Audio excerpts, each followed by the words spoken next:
में ही पूछा है कि क्या किसी दूसरे व्यक्ति का साथ ज़रूरी है। दूसरे व्यक्ति का साथ तो होगा ही होगा, लेकिन फिर भी किसी न किसी सीमा तक तो आपको संबंधित होना ही पड़ेगा। तो आप अगर बदलने सुधरने लगेंगे तो दूसरा व्यक्ति नाराज़ हो जाएगा, वो कहेगा कि तुम धोखा दे रहे हो। अगर वो हमारी आलोचना ही कर रहा है तो प्रेमी कैसे हुआ? अगर वो हमारी आलोचना कर रहा है तो फिर वो हमारी ओर आकर्षित हो ही, जब उसे हम बुरे ही लगते हैं तो हमारी ओर आएगा ही क्यों? यही तो बात है। प्रेम में आप किसी की ओर इसलिए नहीं जाते कि आप को वो अच्छा लगता है। प्रेम में आप जिसकी ओर जाते हैं इसलिए जाते हैं क्योंकि आप उसका भला चाहते हैं। दोनों बातों में बहुत अंतर है। क्या जिंदगी में किसी दूसरे व्यक्ति का साथ ज़रूरी है? आज मैंने प्रेम विषय पर आपको पढ़ा। आपने बताया कि प्रेम दूसरे से चिपकने का नाम नहीं है। मन शांत हो, अकेला हो, तब उसे प्रेम समझ आता है। पर मैं तो अकेले नहीं रह पाती हूँ। क्या मुझे प्रेम कभी समझ में नहीं आएगा? अतीत में मुझे प्रेम हुआ था, ऐसा मुझे लगा, पर आज समझ आता है कि वो सच्चा प्रेम नहीं था। आगे से कैसे परखूं कि प्रेम सच्चा है या नहीं? बहुत सरल है। परखना है कि प्रेम सच्चा है या नहीं, तो बस ये देख लो कि प्रेम तुम्हारा तुमको दे क्या रहा है। सुख या होश? शुरुआत में ही पूछा है कि क्या किसी दूसरे व्यक्ति का साथ ज़रूरी है। दूसरे व्यक्ति का साथ तो होगा ही होगा। क्या आप कभी किसी से संपर्क में ही नहीं आएंगे? हो सकता है कि कोई कहे कि मैं बहुत आत्मीय, अंतरंग, निकट संबंध नहीं बनाऊंगा, लेकिन फिर भी किसी न किसी सीमा तक तो आपको संबंधित होना ही पड़ेगा, और जहाँ संबंध है वहाँ साथ है। तो जीवन में संबंधों से बचकर तो नहीं रहा जा सकता। संबंध तो बनेंगे ही बनेंगे। प्रश्न ये है कि उन संबंधों की गुणवत्ता क्या है। तो उसके लिए परखने का ये तरीका है। देख लीजिए कि जिससे आप संबंधित हो रहे हैं उसके साथ से, उसके संबंध से आपको सुख मिल रहा है या होश। जब किसी के साथ से आपको सुख मिल रहा होता है तो आप जैसे हैं, आपको और ज़्यादा प्रेरणा मिल जाती है, कारण मिल जाते हैं वैसा ही बने रहने के। समझिए, कोई आया आपकी ज़िंदगी में और उससे आपको सुख मिल रहा है।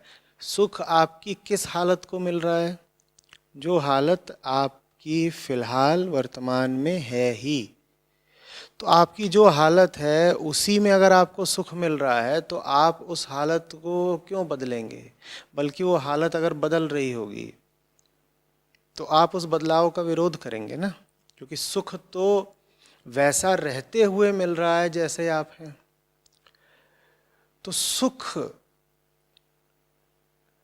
बेड़ी बन जाता है किसी भी तरह के सुधार के खिलाफ। सुख किसी भी तरह के उत्कर्ष को, सार्थक बदलाव को अवरुद्ध कर देता है। समझ रहे हैं बात को? एक व्यक्ति आपकी जिंदगी में आया और वो कह रहा है कि तुम जैसे हो मैं तुम्हारी उसी हालत में तुम्हें सुखी कर दूंगा। आपकी एक हालत है, उसकी एक हालत है। आपकी जो हालत है वो दूसरे की हालत से सुख पा रही है, दूसरे की जो हालत है, जो भी उसकी शारीरिक दशा है, मनोदशा है, वो आपकी वर्तमान हालत से सुख पा रही है। दोनों जैसे हैं वैसा रहते हुए एक दूसरे से सुख भोग रहे हैं। तो अब आप बताइए कि दोनों ही क्या एक दूसरे को बदलने के लिए, बेहतर होने के लिए, सुधरने के लिए प्रेरित करेंगे? नहीं करेंगे। बल्कि अगर कोई बदलाव हो रहा होगा आप में, तो वो दूसरा व्यक्ति आपके बदलाव के खिलाफ हो जाएगा। क्यों? क्योंकि आप अभी जैसे हैं, आप वैसे रहते हुए ही तो उसको सुख दे पाते हैं ना। उसको सुख आपकी किस हालत से मिल रहा है? जो हालत आपकी अभी है, वर्तमान में है, भले ही वो कितनी भी गई गुजरी हालत हो, लेकिन वो दूसरे व्यक्ति के स्वार्थ के काम आ रही है आपकी हालत। तो आप अगर बदलने सुधरने लगेंगे तो दूसरा व्यक्ति नाराज हो जाएगा। वो कहेगा कि तुम धोखा दे रहे हो, और उसकी बात में दम है, क्योंकि उसको आपसे लाभ, सुख के अर्थ में लाभ हो ही बस तभी रहा था जब आप जैसे भी गए गुजरे बदहाल हैं वैसे ही रहें। ठीक है, ये प्रेम के नाम पर कुछ और है। दुर्भाग्यवश अधिकांशतः प्रेम के नाम पर यही होता है, मैं जैसा हूँ मुझे प्रसन्न कर दो, और तुम जैसे हो मैं तुम्हें प्रसन्न कर दूंगा। लेकिन सुख तो भाता है, अहंकार सुख की तलाश में रहता है। तो इसीलिए ये जो झूठे किस्म का प्रेम है ये बड़ा प्रचलित है।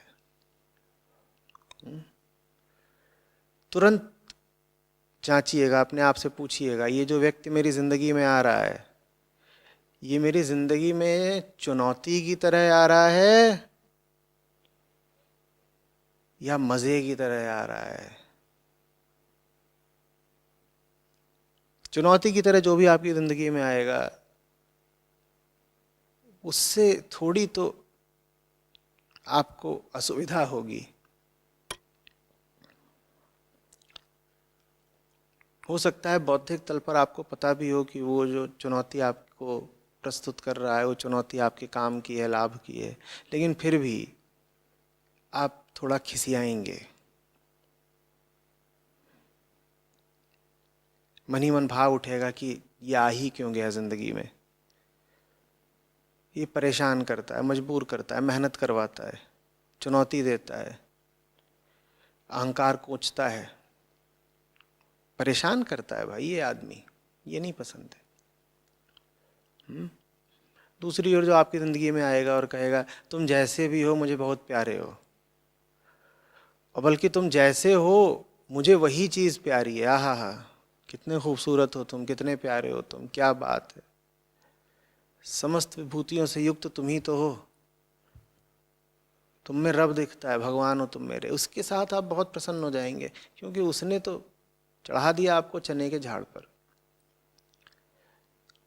चने के झाड़ पर चढ़ने का फायदा ये होता है कि अब किसी भी अन्य ऊंचाई से अब आप अवरुद्ध हो जाते हैं, और ऊपर चढ़ने में जो श्रम लगता है उस श्रम के विरुद्ध अब आप सुरक्षित हो जाते हैं।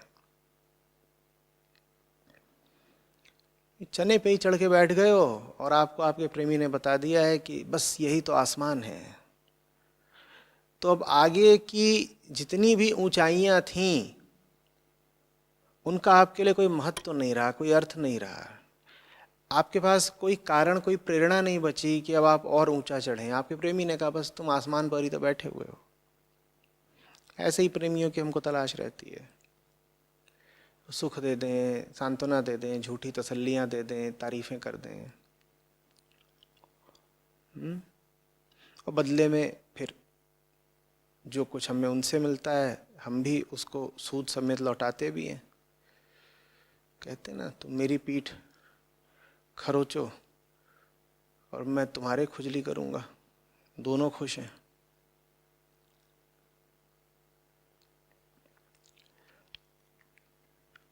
यही एक विधि आप लगा लें, ऐसे ही परीक्षण कर लें, तो भी बहुतों की पोल खुल जाएगी। बहुत सारे भावी संबंधों का राजफाश हो जाएगा। बहुत सारी कहानियां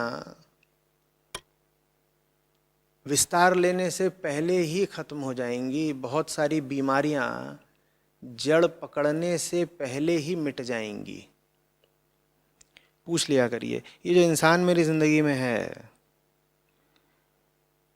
ये मुझे बढ़ते, बदलते, बेहतर होते देखना चाहता है, या मैं जैसा हूं ये उससे ही संतुष्ट है?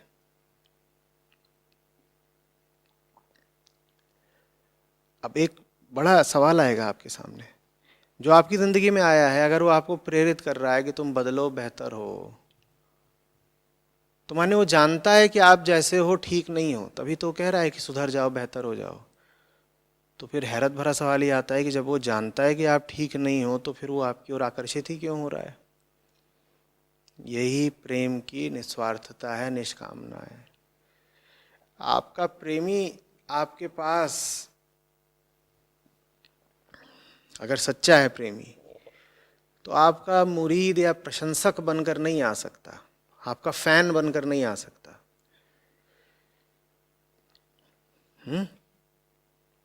वो तो आपके पास एक तरह से आपका आलोचक बनकर ही आएगा।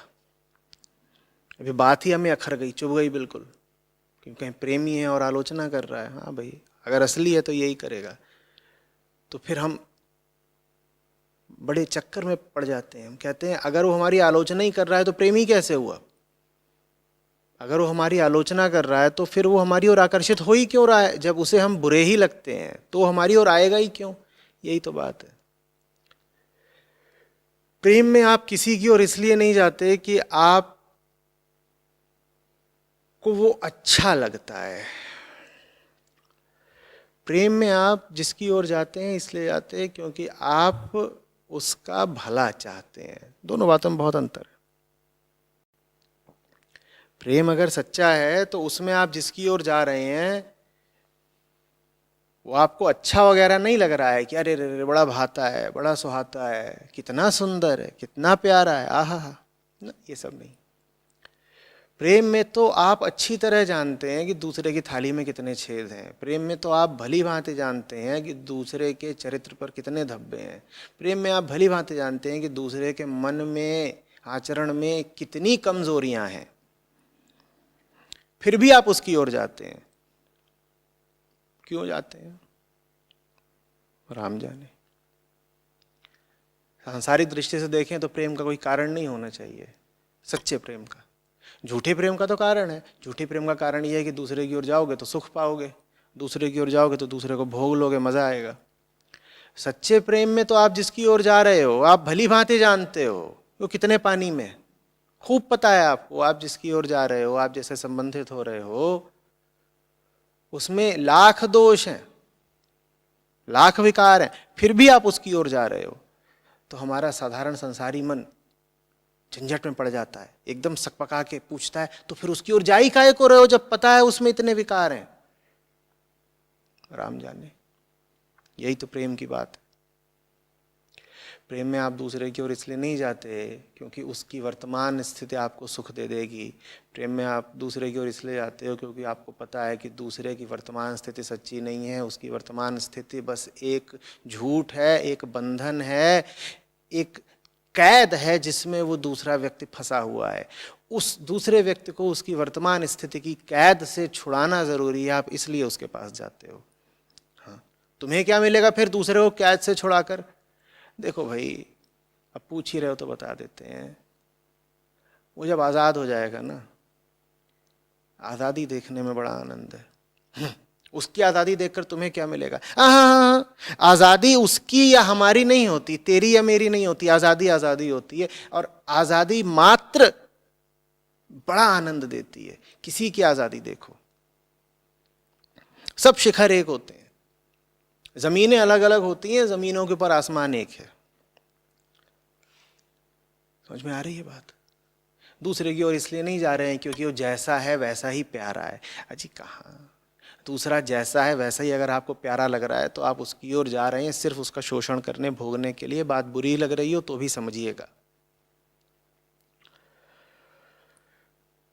मैं ये नहीं कह रहा हूं कि दूसरे की ओर जाओ इसलिए कि उससे नफरत है तुमको, या उसके पास जा कर के उसको घृणा की दृष्टि से देखो, उसका अपमान करो। नहीं, ये सब नहीं कह रहा। प्रेम का मतलब है वो जो व्यक्ति है और उसकी जो वर्तमान वैयक्तिकता है, उसकी जो वर्तमान दशा है, उसमें रखा क्या है। अरे हमारी ही वर्तमान दशा में कुछ नहीं रखा, हम तुम्हारी वर्तमान दशा के कायल कैसे हो जाएं भाई। हमारे ही जिस्म में कुछ नहीं रखा, हम तुम्हारे जिस्म पर लट्टू कैसे हो जाएं भाई। हम जिन चीजों को जानते हैं कि दो कौड़ी की हैं, हम उन्हीं चीजों के ग्राहक कैसे हो जाएं भाई। तो ऐसा नहीं है कि हम तुम्हारे पास इसलिए आ रहे हैं क्योंकि तुम बड़े कुशल हो, बड़े चतुर हो, बड़े सुंदर हो, बड़े आकर्षक हो, बड़ा मोहित करते हो। बेकार बात।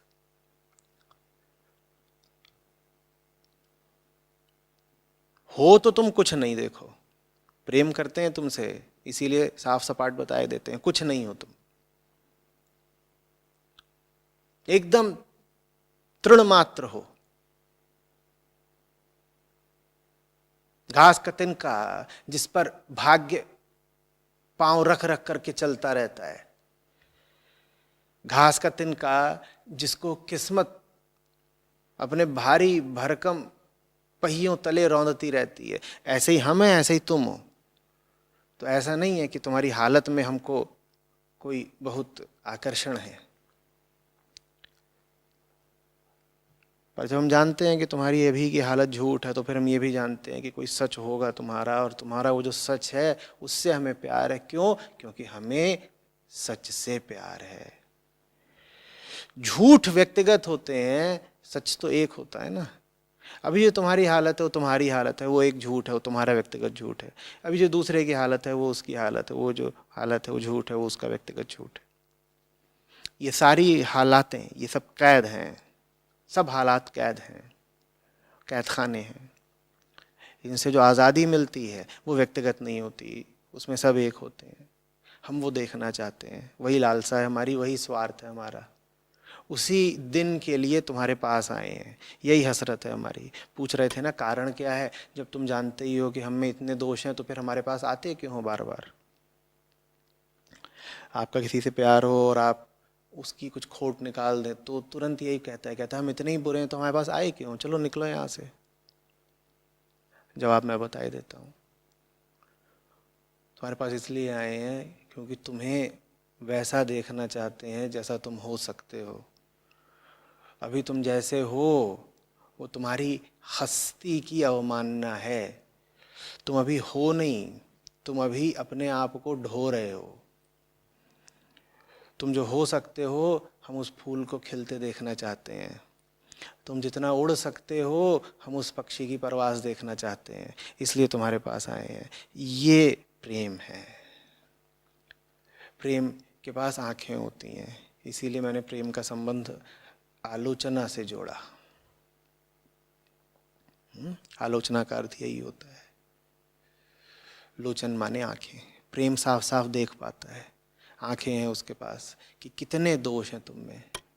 और झूठा नहीं होता प्रेम, मक्कार नहीं होता प्रेम, चाटुकार नहीं होता प्रेम, कि साफ पता है कि सामने वाले में कितने दोष कितने खोट हैं और फिर भी उसको मक्खन मल रहा है कि इससे कुछ लाभ हो जाएगा। और क्या लाभ हो जाएगा? एक ही लाभ होता है आमतौर पे। अगर जवान हो तो शारीरिक लाभ हो जाएगा, नहीं तो कुछ आर्थिक लाभ हो जाएगा या किसी तरह की सुरक्षा मिल जाएगी या कुछ और।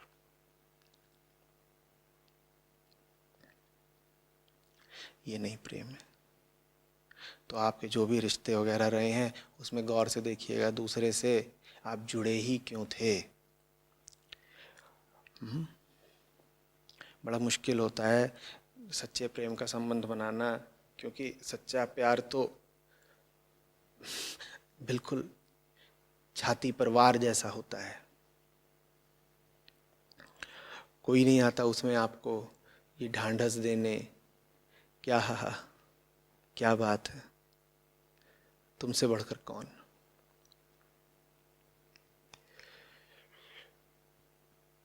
लोग कहते हैं सच्चा प्यार मिलता नहीं, मैं कहता हूँ सच्चा प्यार तुमसे बर्दाश्त होता नहीं। मिल तो आज जाए, झेल लोगे। बड़े अफसाने लिखे जाते हैं, शायरों की दुकानें ही चल रही हैं इसी बात पर कि हम तो बड़े काबिल थे पर कमबख्त जिंदगी ने धोखा दे दिया, हमें सच्चा प्यार मिला नहीं। झूठा। तो इस लायक है कि सच्चा प्यार झेल लेता? काबिलियत भी छोड़ दो, नीयत है। सच्चे प्रेमी के सामने 2 दिन नहीं खड़े हो पाओगे,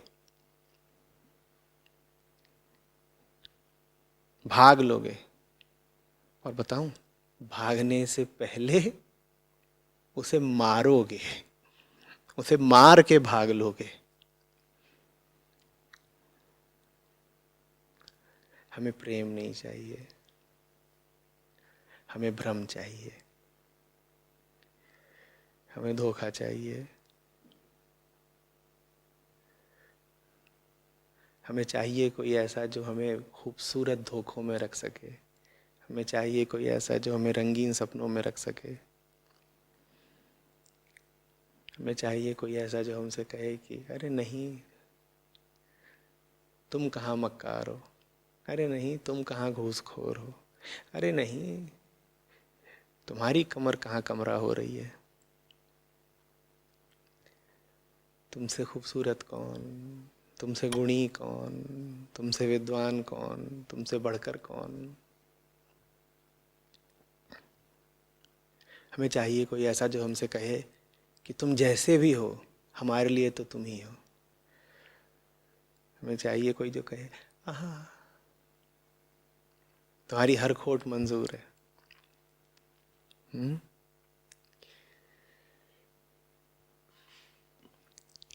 साजिश होती है, हमें पता होता है कि जब तक हम उसकी खोट नहीं मंजूर करेंगे वो हमारी नहीं करेगा। साजिश होती है, हमें पता होता है कि अगर हमने उसे प्रेरित करा बेहतर होने के लिए तो फिर हम पर भी तो दबाव पड़ेगा ना, जिम्मेदारी पड़ेगी कि हम भी बेहतर हो जाएं। बेहतर होने में मेहनत लगती है भाई, बिस्तर तोड़ तोड़ के कोई नहीं बेहतर हो जाता। हमें बेहतर होना नहीं है तो हम ये भी नहीं पसंद करते कि हमारा साथी भी बेहतर हो जाए। बेहतरी हमें उसकी बस उस सीमा तक चाहिए जिस सीमा तक उसकी बेहतरी हमारे भोग के काम आती है। उदाहरण के लिए किसी की मोटे पैसे की नौकरी लग जाए, उसकी बीवी खुश हो जाएगी। मोटे पैसे की नहीं भी लगी है तो घूस वो मोटी लाता है, घर वाले खुश रहेंगे। ये बेहतरी थोड़ी ही है, ये तो भोगने का इंतज़ाम है। वास्तविक तरक्की जब हो रही होगी आपकी अंदरूनी तरक्की, तो देखिएगा कि आपसे कितने लोग तुरंत रुसवा हो जाते हैं। आप बहुत सारी कमाई करने लगे, चाहे काली कमाई हो, और उससे घर पर भोगने के साधन खड़े करने लगे, घर वाले खुश रहेंगे। क्योंकि अभी आप जो कुछ कर रहे हैं वो सीधे सीधे उनके भोग के भी तो काम आएगा। लेकिन आपकी असली तरक्की होने लगे, फिर देखिए कौन आपके साथ खड़ा होता है। जो आपकी असली तरक्की में आपके साथ खड़ा रहे वो सच्चा प्रेमी है। जो आपसे कहे कि ठीक है कोई बात नहीं, रुपया नहीं आएगा, पैसा नहीं आएगा, ठीक है कोई बात नहीं, कुछ भौतिक कष्ट होंगे, सांसारिक तौर पर कुछ कमियां आएंगी, लेकिन तुम आगे बढ़ो, तुम वो हो जाओ जो होना नियत है तुम्हारी, प्रकट हो जाओ, बिल्कुल खिल जाओ फूल की तरह। हम उसी में संतुष्ट हैं, वही हमारा लक्ष्य है। ऐसा कोई मिल जाए तो जानिएगा कि प्रेमी है। दुनिया में जो सबसे बिरली चीज है, अनुपलब्ध चीज है, जैसे हो ही ना, एकदम विलुप्त, अप्राप्य।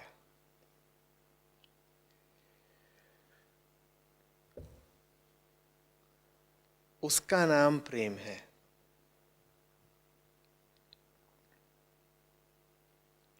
और मजाक की बात ये कि जिसको देखो उसको प्यार हुआ पड़ा है। 16-16 साल के लौंडे आशिक हुए पड़े हैं।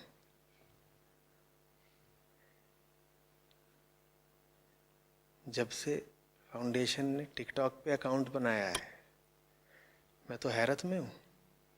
इतना प्यार! ये संसार है कि स्वर्ग? यहां तो सब प्रेमी है, एक से एक जलील, लुच्चे, लफंगे, गंवार, लेकिन आता है सबको प्यार। क्या बात है यार! मुंह धोने की तमीज नहीं, आशिकी चरम पे है। उनको देखने वाले भी ऐसे ही। उनका प्यार देखने के लिए मिलियंस में प्यारे कतारबद्ध खड़े हुए हैं। वो जितने हैं वो सब प्यार ही बरसा रहे हैं या बरसा रही हैं। मुझे पक्का पता है इसमें से 3/4 12वीं पास नहीं कर सकते, करे भी नहीं होंगे। परीक्षा जब आती होगी सर पे तो कहते होंगे नकल का कुछ है जुगाड़। वो जुगाड़ भी उनको उनके प्रेमी जन ही करा देते होंगे। कोई जिंदगी में काबिलियत नहीं, कोई अंतर्दृष्टि नहीं, बेहतर होने की कोई ललक नहीं, लेकिन आशिकी परवान चढ़ी हुई है। गजब! बाल रंगा रखे हैं,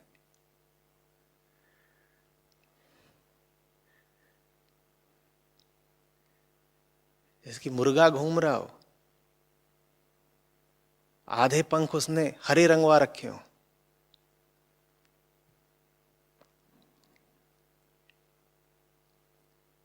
कैसे भाई? तुम्हें कुछ नहीं आता, तुम्हें प्यार कैसे आ गया?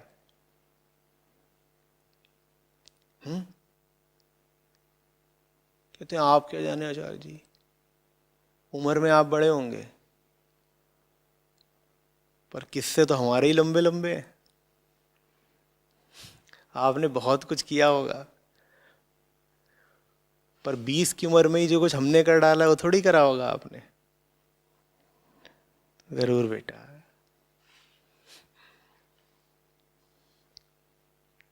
हमारी दाढ़ी तो हमेशा से ही सफेद थी।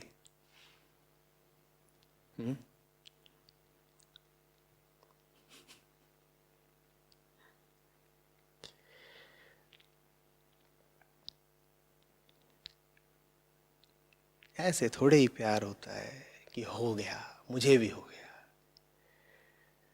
क्या हुआ? प्यार हो गया। कैसे हुआ? वो तो प्राकृतिक है ना, हो जाता है। वो जो प्रकृतिगत तरीके से हो जाए और जल्दी जल्दी हो जाए, फटाफट होने लगे, रोज ही होने लगे, चाहा नहीं, हो गया, उसको दस्त कहते हैं कि हो गया।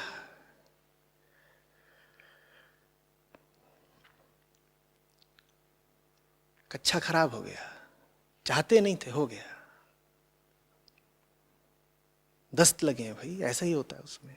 अधिकांश लोगों का प्यार ऐसा ही होता है, दस्त, लूज मोशन।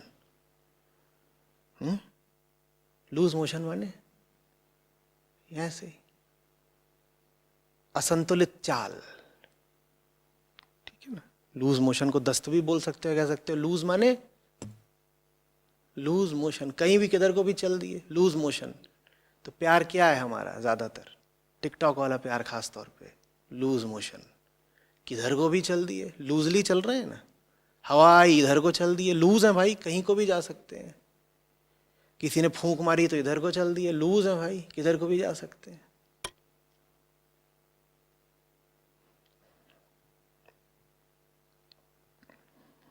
फिर 30 की 40 की उम्र में पहुंच के हमें ताज्जुब होता है कि अरे प्यार तो बहुत किया, अफेयर्स तो बहुत थे हमारे,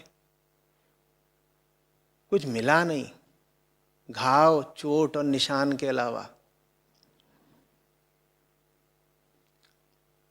कुछ पाया नहीं, वक्त की बर्बादी के अलावा। क्यों? क्योंकि प्यार प्राकृतिक नहीं होता बच्चे, प्यार आध्यात्मिक होता है। अभी कुछ दिन पहले मैंने धर्म पर बात करी। मैंने कहा धर्म हटा दो जीवन से, उसके बाद बता दो कि प्रेम कौन सिखाएगा तुमको। मैंने कहा धर्म हटा दो जीवन से, बताओ फिर कि प्रेम और करुणा तुम्हें कौन बताएगा, विज्ञान या संविधान? आजकल लोग इन दो के बड़े कायल हैं, बड़े मुरीद हैं। कहते हैं दुनिया को अगर जानना है, दुनिया की वस्तुओं को अगर जानना है तो उसके लिए विज्ञान है, और समाज में कैसे जीना है उसके लिए संविधान है। कहते हैं अब किसी और विधान की ज़रूरत कहाँ है, किसी और शास्त्र की, किसी धर्म की ज़रूरत ही नहीं है। हम तो इन दो पर चलते हैं, विज्ञान पर और संविधान पर। मैं पूछ रहा था उनसे कि मुझे बता दो विज्ञान की कौन सी प्रयोगशाला में प्रेम बनता है या संविधान के कौन से अनुच्छेद में प्रेम का और करुणा का वर्णन है, बता दो। तो लोगों के जवाब आए, कमेंट्स आए। तो लोग बोले आप क्या बोल रहे हैं कि धर्म नहीं होगा तो प्रेम नहीं हो सकता? सब पशु भी तो आपस में प्यार करते ही हैं ना। इतने सारे वीडियो हैं, आप देखिए, यूट्यूब पर हैं, नेशनल ज्योग्राफिक पर हैं, जहाँ दिखाते हैं कि एक जानवर दूसरे जानवर की मदद कर रहा है वगैरह वगैरह। कहते हैं उन्हें प्रेम किसने सिखाया? उनके पास तो धर्म नहीं है, फिर भी उन्हें प्रेम पता है। पगले वो प्रेम नहीं है, उसकी चर्चा मैं पहले कर चुका हूँ। मुझसे बात करने आते हो, स्वागत है तुम्हारा, पर पहले पूरा वीडियो देख करके पूरी बात समझ के फिर आया करो ना। जानवर एक दूसरे के प्रति जो दिखाते हैं वो भी उनकी जैविक संस्कारिता मात्र है, फिजिकल कंडीशनिंग मात्र है। उदाहरण के लिए तुम देखते हो कि पक्षियों का एक झुंड बिल्कुल कतारबद्ध होकर के उड़ा जा रहा है। इसको तुम अनुशासन थोड़े ही बोलोगे, ये तो उनकी विधि है अपनी सुरक्षा करने की। देखा है पक्षियों कैसे उड़ते हैं, खासतौर पे जो लंबी दूरी की यात्रा कर रहे हो पक्षी। ये विधि है जिसके द्वारा वो अपनी सुरक्षा कर सकते हैं। प्रकृति ने उनके डीएनए में ये निर्देश डाला हुआ है, ये इंस्ट्रक्शन डाला हुआ है कि जो स्वजाति का हो, जो अपनी ही जाति का हो, उसके साथ किस तरह के संबंध रखने हैं। और वो निर्देश अगर नहीं डाला होगा तो फिर जातियां प्रजातियां सब नष्ट होने लगेंगी ना। ठीक वैसे जैसे माँ के डीएनए में प्रकृति ने पहले से ही ये निर्देश भर रखा है, ये सॉफ्टवेयर डाल रखा है कि जब बच्चा पैदा होगा तो उसके प्रति ममता रखनी ही रखनी है। ये प्रेम थोड़ी ही है ममता। इसी तरीके से अगर तुम पाओ कि एक जानवर दूसरे जानवर की मदद कर रहा है, वो प्रेम नहीं कहलाता है, वो तो प्राकृतिक निर्देशों का पालन कर रहा है। प्रकृति ने जो चीज़ उसके जिस्म में भर दी है वो उसी के अनुसार चल रहा है, ये प्रेम नहीं कहलाता। अब बहुत लोग इस बात पर ताज्जुब में पड़ जाते हैं, अचंभा मानते हैं, कहते हैं अच्छा अगर ये नहीं प्रेम है तो फिर प्रेम क्या होता है? बेटा धर्म की तरफ आओ तो बताएं प्रेम क्या होता है। भला हुआ कि तुमने इतना तो माना कि तुम्हें नहीं पता है कि प्रेम क्या होता है। अब अगर ईमानदार हो, जानना ही चाहते हो प्रेम क्या होता है, तो आओ तुम्हें मिलवाएंगे, बड़े लोगों से मिलवाएंगे, साहबों से मिलवाएंगे, वो तुमको बताएंगे कि प्रेम क्या होता है। इतना समझ लो, जानवर का जानवर के प्रति बर्ताव प्रेम नहीं कहलाता। भले ही तुम पाओ कि एक जानवर दूसरे जानवर से मुंह रगड़ रहा है या एक जानवर दूसरे जानवर की किसी तरह की सहायता करता प्रतीत हो रहा है, वो प्रेम नहीं कहलाता। वो प्रेम है भी तो बड़ी ही निम्न कोटि का प्रेम है, बहुत आरंभिक चरण का प्रेम है। वो प्रेम की ऊंचाइयां क्या होती हैं ये जानने के लिए तो तुम्हें ज्ञानियों के, संतों के, ऋषियों के पास जाना पड़ेगा। वहां तुमको कुछ बात पता चलेगी, वहां तुमको प्रमाण भी मिलेंगे। पर आओ तो, पढ़ो तो।